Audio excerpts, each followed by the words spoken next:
Oi, pessoal! O ano mudou, mas os cuidados com a internet continuam. Tá aí mais um Smith Dicas pra vocês. Aqui, vem aqui. Hein, cuidado com o que você compartilha na internet. Nem todo mundo tem uma boa intenção. Oi, seguimores! Olha o que eu tenho aqui. Sim, um novo modelo de RG nas minhas mãos. Tá vendo aquela moça ali? Ela tem uma vida muito ativa nas redes sociais e tá tudo bem. Só que você sabe fazer isso da forma segura? Muita gente gosta de publicar muita coisa na internet, aonde está, o que comprou. Em alguma dessas publicações pode acabar aparecendo seu cartão ou algum documento. Isso vai acabar facilitando alguma fraude ou golpe com o seu nome. Nossa, eu amei essa foto, olha, todo mundo reunido. Aparece um cartão aqui, mas não tem problema não.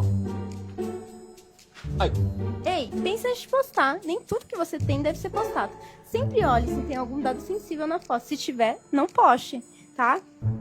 A segurança começa com você. Gostou? Curte aí o vídeo e até o próximo quadro.